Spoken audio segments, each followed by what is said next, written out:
오늘은 하나님의 공의와 인간의 고통 시리즈 7번째로 본문은 빌립보서 3장 4절에서 9절 보시겠습니다. 빌립보서 3장 4절에서 9절 제가 봉독하겠습니다. 그러나 나도 육체를 신뢰할 만하며 만일 누구든지 다른 이가 육체를 신뢰할 것이 있는 줄로 생각하면 나는 더욱 그러하리니 나는 8일 만에 할례를 받고 이스라엘 족속이요 베냐민 지파요 히브리인 중에 히브리인이요 율법으로는 바리새인이요 열심으로는 교회를 박해하고 율법의 의로는 흠이 없는 자라. 그러나 무엇이든지 내게 유익하던 것을 내가 그리스도를 위하여 다 해로 여길 뿐더러 또한 모든 것을 해로 여김은 내 주 그리스도 예수를 아는 지식이 가장 고상하기 때문이라. 내가 그를 위하여 모든 것을 잃어버리고 배설물로 여김은 그리스도를 얻고 그 안에서 발견되려 함이니 내가 가진 의는 율법에서 난 것이 아니요 오직 그리스도를 믿음으로 말미암는 것이니 곧 믿음으로 하나님께로부터 난 의라. 하나님의 거룩한 뜻을 따르고 있는 신자라면 악인이 형통하고 의인이 고통받는 사회 현상을 보면 어려운 분노가 치솟을 수밖에 없습니다. 예수님의 제자 중에 열심당원이 될 정도로 도덕적인 의협심이 강했던 가룟 유다는 로마와 유대의 정치적 권력의 횡포로 심한 빈부격차가 생겼다고 판단했습니다. 그 굽어진 공의를 바로잡으려고 나름 노력했으나 잘못된 판단과 개인적인 욕심 때문에 완전히 실패했고 서성을 죽음으로 몰아넣었다는 죄책감에 괴로워서 자살로 그 비극적인 생을 마감했습니다. 종교적인 의인이었던 바울은 사도가 되기 전에는 예수 믿는 신자들이 유대 사회의 질서를 무너뜨리는 사악한 세력이라고 판단했습니다. 자기가 볼 때는 인간 랍비가 죽음에서 부활해서 하늘 보좌로 올라갔다는 황당하기 짝이 없는 미신을 믿고 있었습니다. 창조주 하나님을 모르는 죄인인 이방인들과도 스스럼없이 교제했습니다. 로마에 빌붙어서 치부한 세리는 물론이고 장녀마저도 그 추악한 직업을 그만두지 않았음에도 형제 자매라고 부르면서 그들의 예배에 동참시켰습니다. 무엇보다 유대인들에게 율법의 제사법이나 정결법은 물론이고 장로들이 제정한 여러 계명은 예수 십자가로 그 효력이 종결되었으니까 지키지 않아도 된다고 가르쳤습니다. 예컨대 십계명의 안식일을 거룩하게 지키라는 넷째 계명을 무시하고 예수가 부활했다는 주일의 예배를 드렸습니다. 나사렛 출신의 인간 랍비를 하나님의 아들이라고 칭하면서 경배하니까 여호와의 이름을 망령되이 일컫지 말라는 셋째 계명도 위반했습니다. 심지어 예배 중에 사람의 피를 마시고 살을 먹는다는 확인할 수 없는 개소문까지 들렸습니다. 자기들 민족을 무력으로 약탈하고 박해하는 로마 제국에 한가할 생각은 전혀 없고 그러려 했던 수제자를 스승 예수가 사탄이라고 야단쳤다고도 합니다. 그런데도 예수를 믿는 동족이 점점 늘어나니까 이스라엘이라는 나라와 히브리인이라는 그 민족의 정체성이 쇠퇴해서 사라질 판입니다. 바울로서는 아무리 따져봐도 그대로 두선 이스라엘 안에 이단적인 종교가 번창하게 되고 무엇보다 율법을 따르지 않음으로써 사회 질서가 무너질 것이 틀림없었습니다.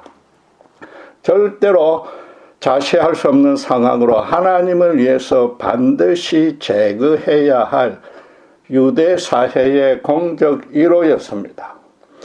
이스라엘은 하나님의 택한 백성이므로 사회적 공의는 반드시 율법을 준행하여서 바로 세워야만 한다고 믿었던 것입니다. 그는 유대 전국을 돌면서 신자들을 찾아내서 박해했고 본보기로 스데반의 처형을 주도했습니다. 하나님을 망령되이 일컫는 자는 돌로 쳐서 죽이라는 레위기 24장 16절 율법 규정대로 따랐기 때문에 도덕적이고 종교적인 죄책감을 전혀 느끼지 못했을 것이며 오히려 하나님의 대적을 제거하는 큰 일을 수행했다는 의로운 자부심에 충만했을 것입니다. 그러나 이스라엘의 공의를 바로 세우려는 바울의 종교적인 시도 또한 무참한 실패로 끝났습니다.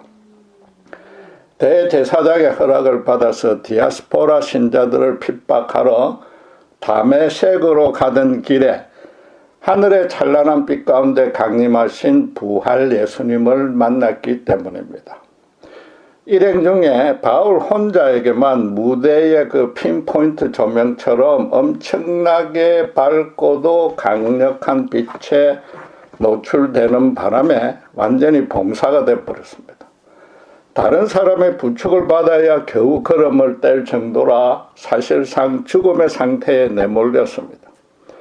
그동안에 예수 믿는 신자에게 가한 그 극렬한 핍박에 비추면은 적사시키지 않은 것만도 바울 스스로 너무 신기하고 놀랐을 것입니다. 자기와 일면식이 없었던 예수가 하늘에서 먼저 찾아와서 사도행전 9장 4절의 말씀대로 사울아 사울아 네가 어찌하여 나를 핍박하느냐라고 물었습니다. 바울이 회심하기 전에 본명인 사울이라고 불렀기 때문에 자신의 지난 모든 행적을 꿰뚫어 아신다는 뜻입니다. 신자들을 핍박했는데도 당신을 핍박했다고 말하므로 그 신자들이 스승의 사역을 이어받아서 하고 있으며 또 그래서 예수의 영이 그들과 항상 함께 한다는 뜻입니다. 요컨대 바울 내가 지금 하나님의 일을 크게 해방하고 있는데도 죽이지 않고 살려줄 테니 네가 무엇을 잘못하고 있는지 잘 따져보라고 명한 셈입니다. 앞이 아예 안 보이고 언제 회복될지 모르는 절망 가운데서 그는 어디에서부터 잘못되었는지 도무지 감을 잡을 수 없었을 것입니다. 그러나 한 가지 분명한 사실은 유대 사회의 공의를 무너뜨리게 만든 이단의 개수라고 판단했던 예수가 오히려 영계에서 신적인 권능으로 자신에게 벌을 주었다는 겁니다. 봉사가 되고 난 직후에는 혹시 추가로 더 큰 벌을 내릴까 두려워서 전전긍긍했을 것입니다. 하나님을 대면하면 적사한다는데 그 찬란한 강체 눈이 너무 부셔서 순식간에 잠시 눈을 감았기 때문에 목숨은 부지했는가 보다 추측했을 것입니다. 어쨌든 죽이지 않고 살려주었으니까 너무 감사하기는 한데 이거로 그치면 앞으로 그 큰 고통 가운데 너무나 불편하게 살아야 할 것을 생각하니 잠도 오지 않았을 겁니다. 실제로 식음을 전폐하면서 그 눈에 보이지 않는 예수와 이제 영적인 씨름을 계속했고 제발 제2의 기회를 달라고 간절히 매달렸을 것입니다. 초죽음 상태에서 자기 전부를 예수님의 처분에 온전히 맡겨야 했습니다.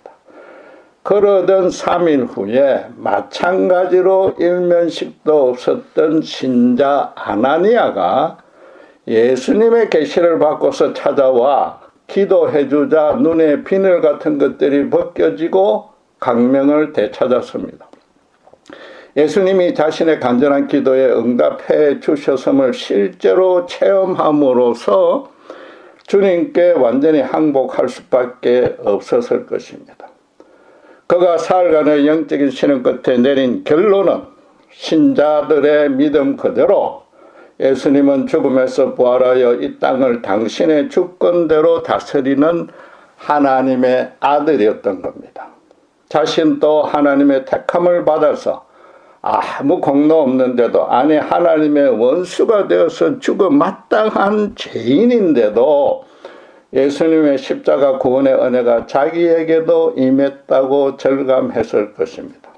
그 후에 3년간 아라비아 사막으로 들어가 개인적으로 구약 성경을 연구하며 기도함으로써 예수가 바로 여호와 하나님이 창세기에서부터 구약 성경 내내 계시한 그 메시아임을 확인했습니다. 그리고 예루살렘으로 올라가 사도들과 그 주님의 사역과 가르침과 특별히 십자가 죽음과 부활에 계시된 그 진리 가운데서 서로 교제를 나눴습니다. 나아가서 성령의 인도를 받으며 세 차례의 선교 여행을 하며 온갖 고난과 죽을 고비를 겪으면서도 오직 복음을 전파하며 교회를 세워 나갔습니다. 빌립보서를 저작한 것이 로마의 옥중 생활 말기인 62, 63년경이므로 시간적으로만 따지면 본문의 고백을 한 것은 다메섹 해심 사건으로부터 근 30년이 흐른 뒤였습니다. 예수님을 아는 지식이 가장 귀해서 다른 것 모두는 자신에게 해가 되는 정도를 넘어서 오물임으로 다 버렸다는 이 고백은 그의 고달팠던 그 평생의 사역을 지탱해 준 영적인 지침이었습니다. 그가 로마 교인들에게 너희 몸을 하나님의 기뻐하시는 거룩한 산 제사로 드리라고 권면한 그대로 바울 본인의 실체적인 삶이었습니다. 그의 이 고백에는 중요한 의미가 아주 많으나 오늘은 그냥 지금 살펴보고 있는 주제인 하나님의 공의와만 연결해서 따져보도록 하겠습니다. 바울이 예수를 알기 전까지 육신으로 자랑했던 이 열거한 내용들을 잘 따져보면 모두가 부러워할 성공한 인생의 표본이었습니다. 당시 유대사에서는道德적으로 또 종교적으로도 아주 선한 모습들입니다. 그런데 바울이 예수를 알게 되자 신자들은 자기와 달리 전혀 그런 것들을 내세우지 않았고 또 그런 신자들의 삶이 이전에 자기보다 훨씬 어렵고 옳았다고 인정하게 됐습니다. 말하자면 신자들이 유대사의 공의를 어지럽힌다는 자신의 판단이 잘못되었다는 뜻입니다. 유대사의 공의를 종교적으로 바로 세워보려 했던 자기야말로 하나님의 뜻 안에서 그분의 공의를 어지럽히고 있었던 것입니다. 그는 먼저 8일 만에 할례를 받았다고 육신적인 자랑을 시작합니다. 유대교 율법을 잘 지키는 부모로부터 나면서부터 신앙교육을 잘 받았다는 뜻입니다. 이스라엘 사람이라고 덧붙였는데 율법과 할례를 소지한 하나님의 택하신 족속으로서 죄로 타락한 사악한 이방인과는 태생부터 다르다는 겁니다. 베냐민 지파는 이스라엘 초대왕 사울과 같은 지파 출신, 즉 왕족의 후손이란 뜻이며 또 그래서 자기 이름도 사울로 지었다는 겁니다. 12번째 막내 지파지만은 선조 야곱이 본처로 삼으려 했던 라헬이었고 그 라헬이 낳자마자 죽는 바람에 야곱이 가장 사랑했던 아들의 지파라는 뜻도 됩니다. 히브리인 중에 히브리인이라는 이 표현은 단순히 유대인의 정체성을 반복해서 강조한 것이 아닙니다. 바울의 부모는 지금의 터키 땅에 속하는 밤빌리아 주의 다소에 살았던 디아스포라 유대인이었습니다. 당시 로마 제국 곳곳에 흩어진 유대인들은 아무래도 이방인과 통혼을 하는 경우가 많았는데 자기들 부모는 물론이고 선조 중에도 그런 사람들이 없어서 히브리인 순수 혈통을 유지했다는 겁니다. 비록 몸은 이방 땅에서 살아도 여호와 신앙에 조금이라도 오염이 될 일은 하지 않았고 하나님의 선민이라는 자긍심을 끝까지 지켜왔다는 겁니다. 율법으로는 바리새인이라고 했습니다. 바리새파는 바벨론 포로 귀환 후에 율법을 온전히 지켜서 하나님의 형벌을 더 이상 받지 말자고 중상층 평신도가 중심이 되어서 종교적인 개혁 운동을 일으킨 그 사람들입니다. 출애굽기 19장 5절 6절에 출애굽 후 이스라엘은 제사장 나라로 세워졌으나 그 소명에 충성하지 못해서 바벨론 포로가 되는 벌을 받았다고 철저히 회개했습니다. 또 그래서 제사장들이 지켜야 할 모든 율법, 정결법 등을 유대인이 준수해야 되고 어기게 되면 반드시 속죄제나 정결례를 행하여 그 죄를 씻도록 했습니다. 바리새라는 히브리어는 분리시키다는 동사 파라시입니다. 만약 계속 죄를 짓거나 그런 회개 절차를 거치지 않으면 유대 사회에서 분리해 출교시킨 겁니다.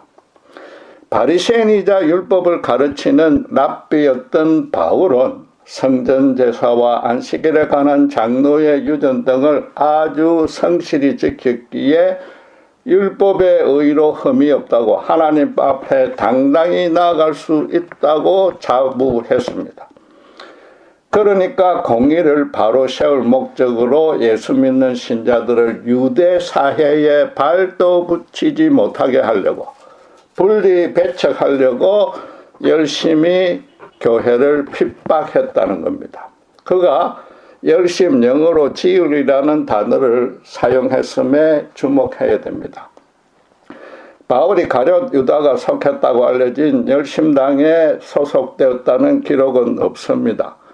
그런데 유대 사회는 여호와를 위해서 유대교의 순수성을 사수해야 된다는 그런 열정적인 사조 내지 운동이 계속 있어 왔는데 그것을 비느하스 전통이라고 부릅니다. 출애굽 후에 이스라엘이 민수기 25장에 보면 광야에서 이방인 주술사 발람의 선동에 넘어가서 모압 여자들과 음행에 빠지는 바람에 하나님의 연병의 큰 벌을 내렸습니다. 모세가 여호와의 명을 받아서 음행 주동자를 죽이라고 하자 대제사장 아론의 손자인 비느하스가 음행 중이었던 두 남녀를 장막에까지 들어가서 창으로 찔러 죽였습니다.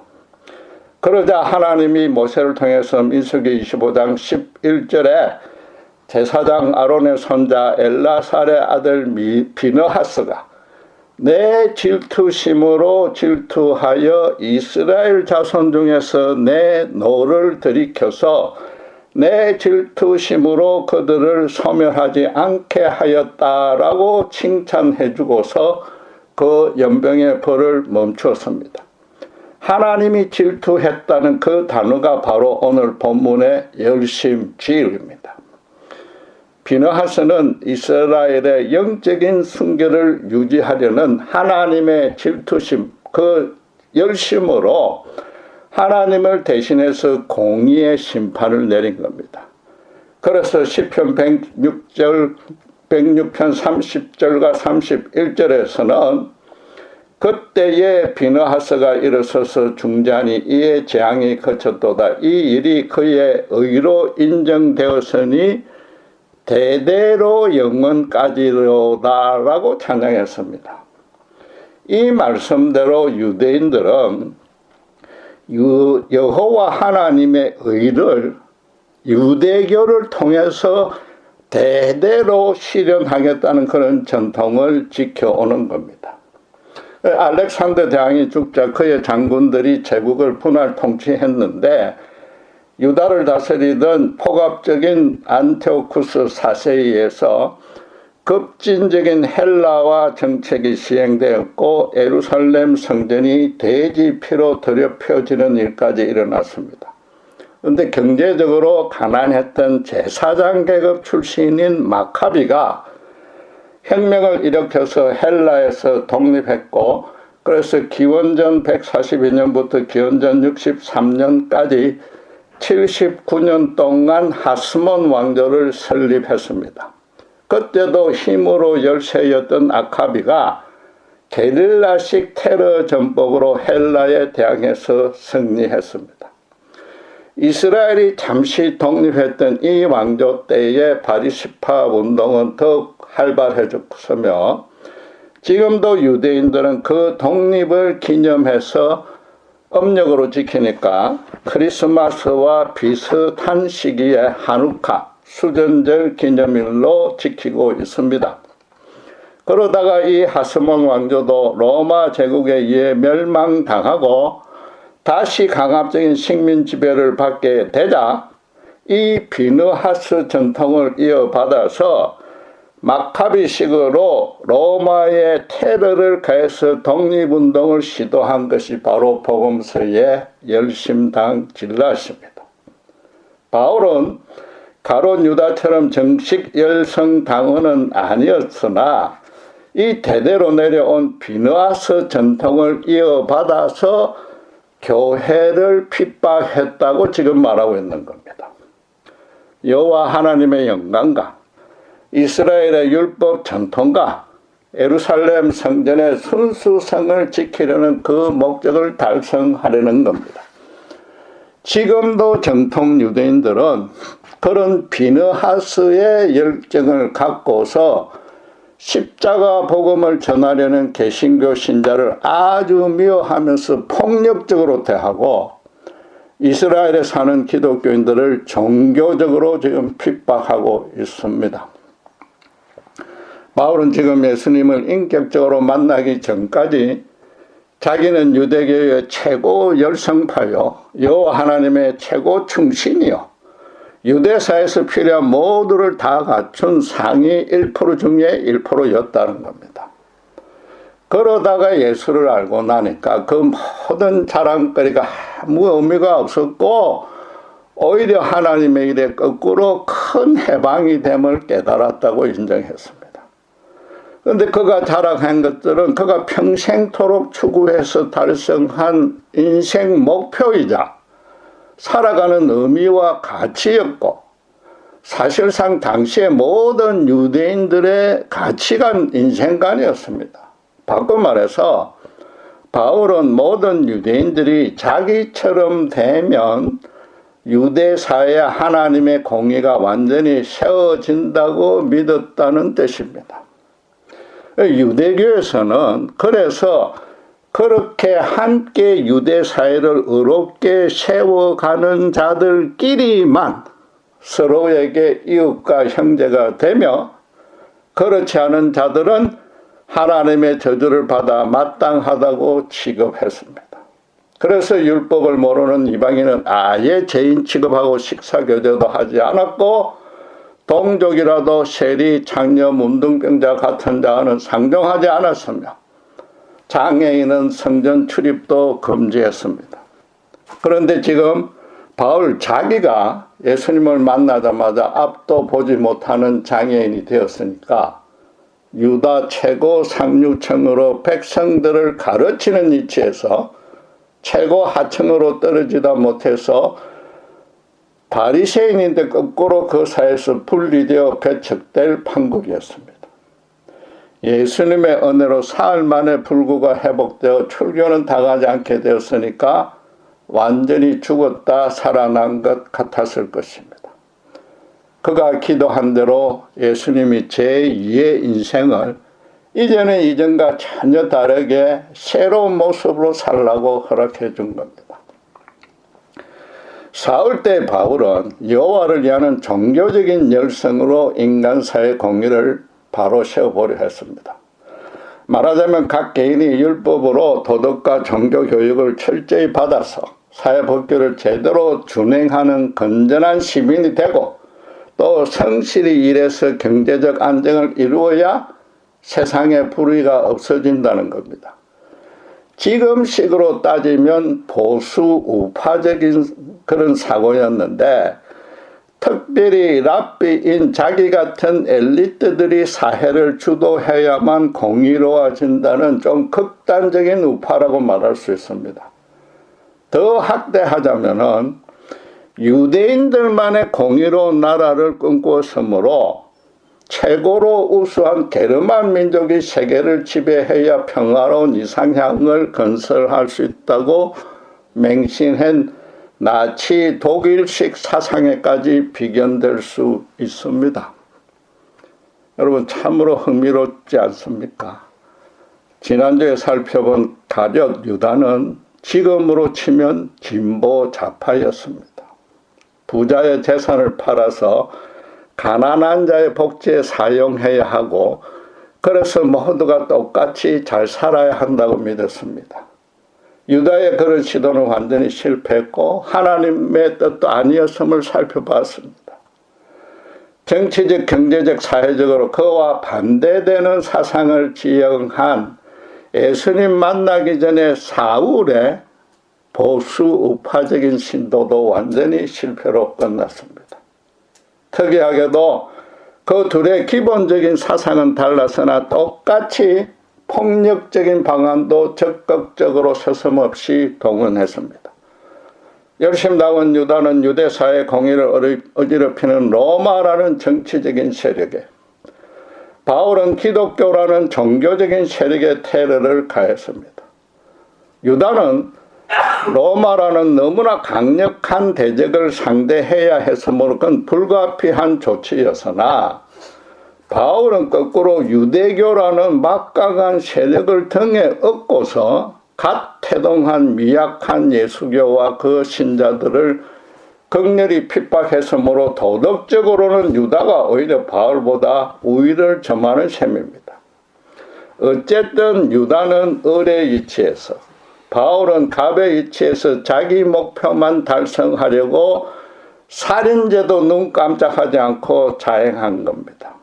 물론 유다와 바울은 똑같이 나라와 동족을 사랑했고 무엇보다 세상 불의에 분노하고 그래서 구부진 공의를 바로 세우려고 했습니다. 그 동기는 분명히 선했으나 그들의 생각이나 방식이 전혀 완전하지 않았고 근본적으로는 세상 공의가 구분 현상에 대한 원인 분석이 잘못되었던 겁니다. 유다는 로마와 그에 빌붙은 정치 권력이, 바울은 사람들을 도덕적, 종교적으로 오염시키는 기독교가 그 원인이라고 보고 그것들을 제거하면 세상이 바로 서리라고 착각한 것입니다. 거기다가 둘 다 자기는 누구보다도 어렵다고 자부했기 때문에 자기 외부의 인간 사회 체제만 개선하면 문제가 해결되리라고 철석같이 믿은 것입니다. 여러분, 그러나 유다는 예수님의 십자가에 돌아가자 도덕적 양심의 가치에 못 이겨서 자살로 생을 마감했습니다. 바울은 예수님을 만나서 교회를 핍박하는 일이 아무 의미가 없다는 것을 깨닫고 자기 생각을 완전히 뒤집었습니다. 말하자면 하나님은 보수 우파도 진보 좌파도 세상의 공의를 온전히 세우지 못한다고 유다와 바울을 들어서 분명히 계시해 준 겁니다. 기독교를 포함해서 모든 세상의 사상과 종교는 이 인간 사회의 문제의 원인을 무엇으로 보느냐에 따라서 그 분파가 나눠집니다. 인간 사회 불의 불법이 성행해서 문제가 많으니까 더 살기 좋은 모습으로 바꾸고 싶다는 동기와 열정은 정상인이라면 그 세기만 다를 뿐 다 품고 있습니다. 살펴본 대로 유다처럼 빈부격차가 근본 원인이라면 공산주의, 사회주의가 해결책이 됩니다. 바울처럼 모든 이가 교육을 잘 받아서 건전한 시민으로 살아야 한다면 자본주의, 민주주의가 최적의 방안입니다. 기독교 내에서도 사탄이 직접적으로 해방했기에 세상이 타락했다고 분석하면 성령 은사주의가 그 해결책이 됩니다. 여성이 심각하게 차별받았기 때문이라면 여성신학이다. 노동자 무상계급이 기득권 유산계급에게 박해받았기 때문이라면 해방신학이, 모두가 도덕적으로 타락했기 때문이라면 율법주의가 최우선적으로 강조되는 겁니다. 그러나 성경은 더 정확하게는 예수님은 세상 불의의 원인이 무엇이며 그 해결책이 무엇이라고 가르쳤습니까? 한마디로 인간이 근본적으로 하나님을 멀리하거나 그분 뜻대로 살지 못해서 세상은 타락했다고 합니다. 물론 인간이 고안한 사회, 정치, 문화, 경제 그런 정책을 포함해서 도덕과 종교가 그 선한 동기와 방식으로 인해서 간혹 좋은 열매도 맺습니다. 그럼에도 그것들의 우열 때문에 또는 제대로 실천되지 못해서 세상에 문제가 생기지 않는다는 겁니다. 예수님은 골고다 언덕에서 모든 세대 모든 인간이 자기만 높이려는 교만과 탐욕에 젖어 있기 때문에 그것을 근본적으로 해결하지 않으면 세상은 절대로 바로 세워지지 않는다고 당신의 몸으로 선언했습니다.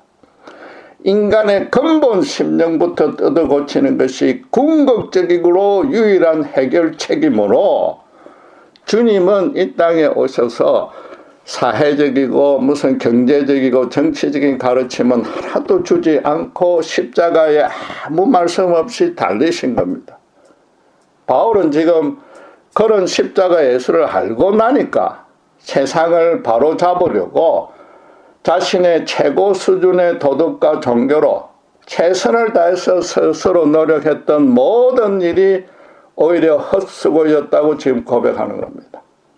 거꾸로 자기는 동족을 죽이는 잔인한 살인자가 되었고 그래서 하나님의 가장 큰 대적이 바로 자신이었다는 사실을 처절하게 깨달은 겁니다.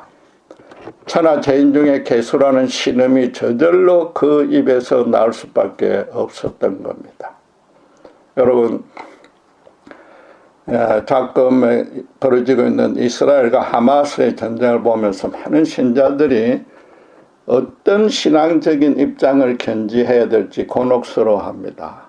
근본적으로 교회가 구약 성경을 해석하는 법을 특별히 구약에 계시된 이스라엘의 위치와 역할에 대해서 정확하게 가르치 않았기 때문인데 그것을 설명하자면 지금 끝이 없습니다. 대신에 살펴본 대로 유다와 바울의 실패가 그 정답을 명료하게 제시해 줍니다. 하마스는 이스라엘에 비해서 힘으로 너무 열세인지라 열심당은 유다처럼 게릴라 테러로 독립하려고 시도하고 있습니다. 이스라엘은 유대교의 압도적인 힘으로 기독교인들을 말살하려고 했던 바울처럼 여호와를 위한 열성으로 하마스를 지구상에서 멸절시키려고 엄청난 박해를 가하고 있습니다. 그 시발은 분명히 테러와 인질극을 벌린 하마스의 잘못 때문이었지만은 그들은 유다 열성당원이고 이스라엘은 인질 해방이라는 의도는 좋으나 무자비하게 보복하고 있으니까 바울인 셈입니다.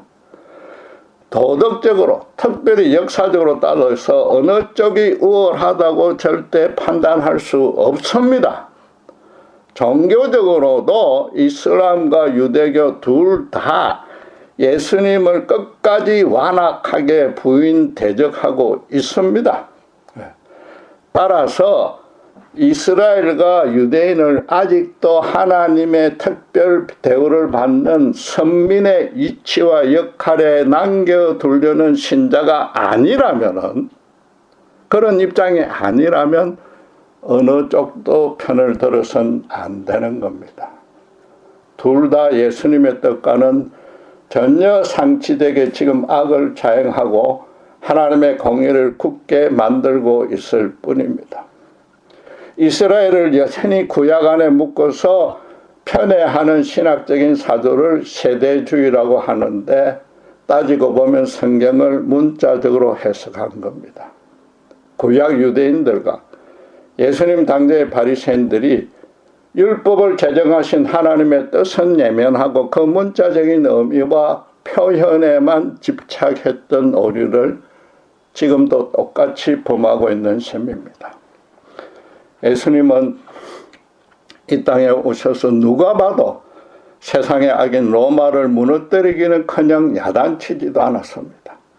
이스라엘 안에서부터 그 동기는 좋으나 불완전하고 영적으로 무지해서 때로는 하나님이 대적이 되는 사람들이 많았고, 그것도 지도층 안에 유다와 바울 같은 사람들이 있었기 때문입니다. 아니, 세상 사람 전부 다가 그러하니까 아무 말도 하지 않고 십자가에 달리신 겁니다. 도끼인 객끼리 인간의 그 제도, 법률, 사상, 종교는 아무리 바꾼들 근본적인 해결책이 안 된다는 겁니다. 물론 각기 장단점은 분명히 있으나 그건 상대적이고 일시적이고 부분적이고 표피적이고 불완전한 장점일 뿐입니다. 인간의 눈에는 어려워 보여도 종종 하나님의 뜻을 위배하는 악한 결말로 끝납니다. 한마디로 인간끼리 서로 잘 되려다가 세상 공의를 인간끼리 굳게 만드는 겁니다.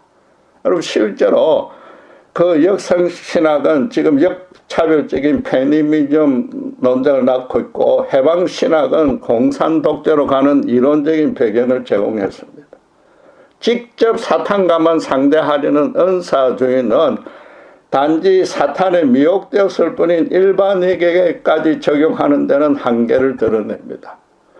영적인 그런 전투만 강조해서는 현실 세상과 동떨어짐으로 그에 반발하는 또 다른 율법적인 경건주의가 나타납니다. 더 큰 문제는 하나님의 능력만 이용해서 자기 혼자 형통하려는 기복주의적인 종교들이 세상을 지금 오염시키는 겁니다. 역사적으로 따져도 인간이 고하는 어려운 방안이 하나라도 제대로 성공한 것이 없습니다. 사회 전체로 봐서 그렇습니다. 도덕적이 아니라 현실적으로 따져서 그나마 자유민주주의, 자본주의 체제가 아직은 최선의 방안이라고 간주하지만은 그 폐해가 점점 심해지기 때문에 지금 완전히 새로운 체제가 필요하다고 모두들 공감하고 있습니다. 어리석기 짝이 없는 인간들이 인류 역사 내내 성령 하나님이 그 모두를 아우르면서 인류의 멸망을 막아주고 있는 줄을 전혀 모르고 그러는 겁니다. 여러분, 지금같이 하나님이 실종 부인되고 있는 세태가 이어지면 이 세상은 어떻게 변하겠습니까? 지금 사실 너무 뻔하게 나타나고 있습니다. 인간이 만든 AI의 윤리적인 규정을 제정해서 통제해야 된다고 합니다. 여러분, 이게 참으로 우스꽝스러운 짓 아닙니까?